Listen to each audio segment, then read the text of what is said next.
Sampurasun, sekali lagi salam dari Taman Sari 16, dari semua staf dan karyawan Lembaga Literatur Baptis, dan kami senang untuk menolong para guru sekolah minggu untuk memperkaya apa yang sudah Anda pelajari. Saya ingin katakan bahwa ini adalah suplemen yang kami siapkan untuk menolong para guru sekolah minggu, dan kita sampai pada pelajaran ketiga di triwulan yang keempat ini yang diambil dari Lukas pasalnya yang pertama ayat ke-26 sampai 38.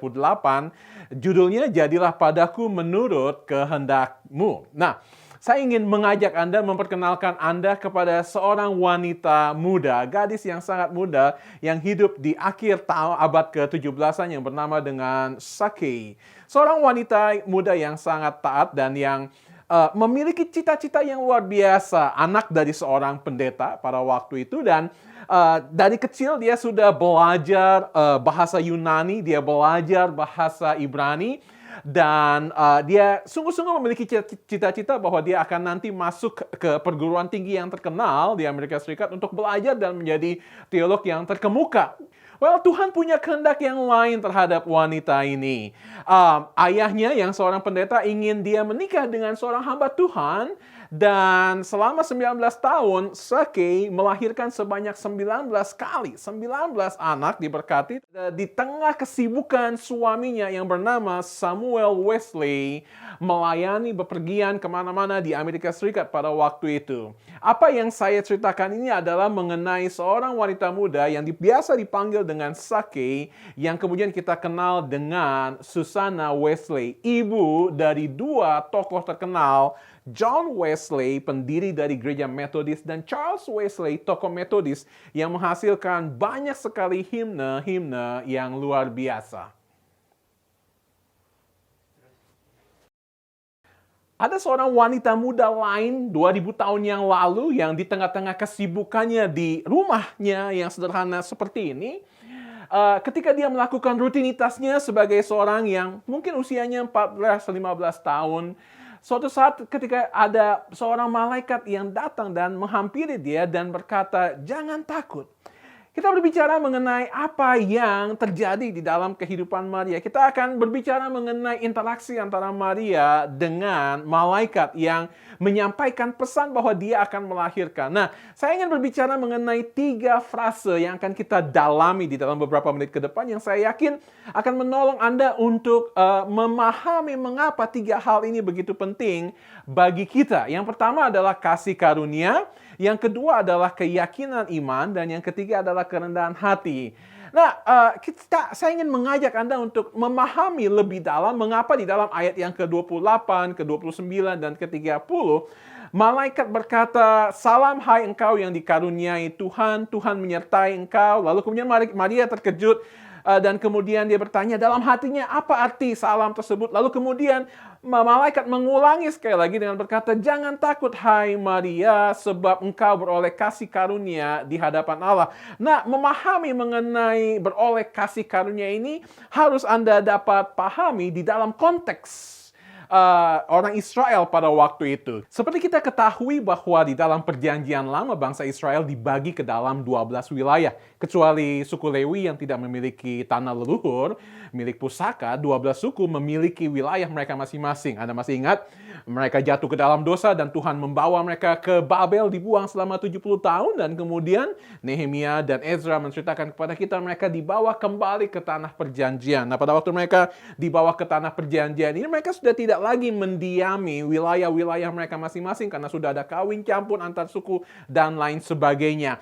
Itulah sebabnya Palestina terbagi di dalam 3 wilayah secara garis besar, yaitu bagian Yudea, Samaria, Galilea. Ya, ini bukan satu kitab Kisah Para Rasul 1 ayat 8, tetapi ini berbicara mengenai Yudea, Samaria, dan Galilea. Nah, terbagi pada 3 kelompok sosial. Orang-orang Yudea kebanyakan adalah orang-orang yang dianggap memiliki status sosial yang lebih tinggi. Para imam, ahli Taurat, mereka ada di sekitar Yerusalem, dan kebanyakan mereka adalah orang-orang yang menganggap diri mereka lebih tinggi status sosialnya daripada orang-orang yang ada di Galilea. Kita sudah tahu bahwa mereka yang hidup di Samaria adalah orang-orang yang dianggap setengah Yahudi. Masih ingat di dalam 2 Raja-Raja pasal 17, ketika orang-orang dari kerajaan utara, orang-orang dari Samaria dibawa ke Asyur, wilayah Samaria hampir kosong sehingga mereka khawatir bahwa ada binatang-binatang buas dan ladang-ladang tidak dikelola dengan baik, sehingga orang-orang Asyur dibawa dari Asyur untuk tinggal di Samaria, sehingga akhirnya ada kawin campur dan mereka tidak lagi murni orang Yahudi. Itu sebabnya kita lihat bahwa di dalam Yohanes pasal 4, wanita Samaria itu menganggap aneh karena Yesus, orang Yahudi, bercakap-cakap dengan dia. Kita tahu juga ada orang Samaria yang baik hati di dalam Lukas pasal 10. Kita harus tahu bahwa inilah latar belakangnya. Kelompok sosial yang ketiga adalah orang-orang yang ada di Galilea. Sama seperti dengan Samaria, ada kawin campur juga sehingga mereka menganggap bahwa orang-orang Galilea itu tidak lagi murni orang-orang Yahudi. Itu sebabnya di dalam Yesaya pasal 9 ayat 1 dikatakan Galilea bangsa-bangsa lain. Galilee of Gentiles. Karena ada kawin campur yang terjadi di situ juga.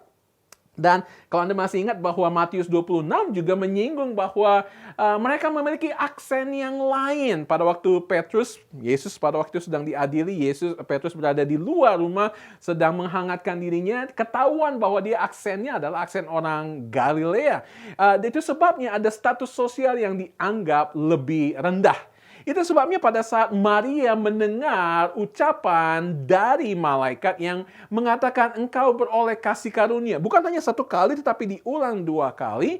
Maria bertanya-tanya karena 3 hal yang membuat dia ragu. Mengapa dia beroleh kasih karunia? Yang pertama bahwa dia adalah seorang wanita. Wanita pada zaman tersebut memiliki status sosial yang lebih rendah. Yang kedua dia adalah seorang wanita yang masih sangat amat muda.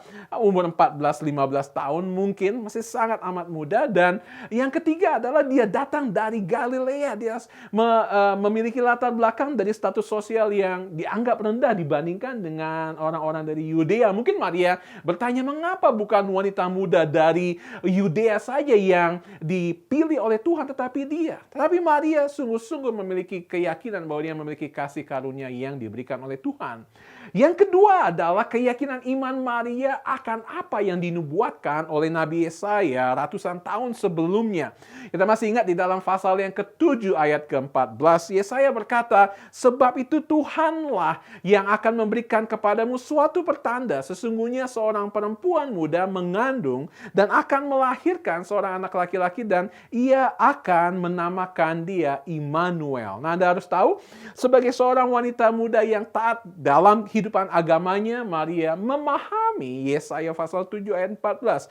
Dan bahkan saya pernah menyinggung bahwa semua wanita muda Yahudi ingin sekali menjadi ibu dari Mesias. Itu sebabnya doa mereka adalah bahwa mereka akan menikah karena dianggap aib kalau tidak menikah. Dan ketika menikah mereka akan memiliki seorang anak karena dianggap aib kalau mereka tidak memiliki seorang anak. Dan kalau mereka memiliki seorang anak, dia adalah anak laki-laki dan anak itu adalah Immanuel yang dijanjikan oleh Yesaya pada waktu itu. Sehingga Maria merasa dia mendapatkan berkat yang luar biasa, tetapi itu semua didasari oleh keyakinan iman dari Maria. Keyakinan iman dari Maria akan nubuatan yang diberikan oleh Yesaya. Dan harus tahu juga bahwa latar belakang ketika mereka berada di dalam penjajahan bangsa Romawi pada waktu itu, sulit bagi Maria atau orang-orang lain, orang-orang Yahudi lain yang memahami kebenaran firman Tuhan ini untuk mengatakan bahwa Tuhan akan menggenapi. Tetapi karena keyakinan imannya, dia sungguh-sungguh meyakininya. Nah, kita melihat yang ketiga adalah kerendahan hati dari Maria. Ingat, dia berkata di dalam ayat yang keempat, 38, sesungguhnya aku ini adalah hamba Tuhan. Sesungguhnya aku ini adalah hamba Tuhan. Nah, dia tidak seperti Elizabeth dan Zakaria yang adalah keturunan Lewi, keturunan Harun. Dia adalah wanita biasa, tetapi dia berkata, sesungguhnya aku ini adalah hamba Tuhan, jadilah padaku menurut perkataanmu itu. Bayangkan, seorang wanita yang baru saja diberikan pesan dari malaikat bahwa dia akan menjadi ibu dari juru selamat, ibu dari Mesias, ibu yang akan menyelamatkan bangsanya. Dia tidak keluar dan lari-lari di lorong-lorong rumahnya, di lorong kampungnya dan berkata, saya akan jadi ibunya Mesias, ibunya Tuhan. Tidak, tapi dia berkata dengan penuh kerendahan hati, aku ini adalah hamba Tuhan.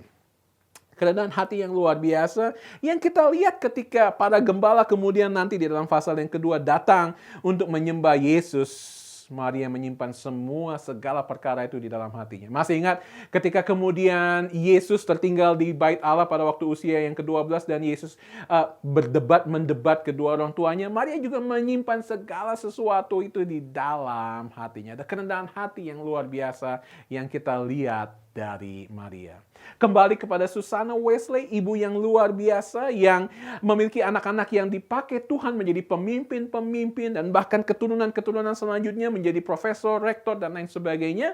Dia berkata dalam kutipannya yang saya ingin baca untuk Anda saat ini, "Tolonglah saya Tuhan, untuk mengingat bahwa agama tidak dibatasi di dalam gereja saja, atau bahkan tidak dibatasi di dalam praktek doa dan renungan meditasi, tetapi di mana saja saya berada di hadirat-Mu." Saya berdoa bahwa apa yang saya baru sampaikan secara singkat ini dapat menolong Anda, para guru sekolah minggu yang kami kasihi, yang kami doakan, yang kami kagumi karena melayani anak-anak, melayani orang dewasa, pemuda, para senior. Dan saya harap bagian ini dapat menolong melengkapi Anda. Dan apapun yang Anda ingin sampaikan, silakan sampaikan kritik dan saran untuk pengembangan ruang guru sekolah minggu ini untuk menjadi berkat buat anak-anak, buat semua orang yang sedang rindu untuk terus bertumbuh di dalam pengenalan mereka akan Yesus Kristus. Saya Roni Sarwarwara, Direktur Lembaga Literatur Baptis, mengucapkan terima kasih untuk pelayanan Anda. Tuhan Yesus memberkati.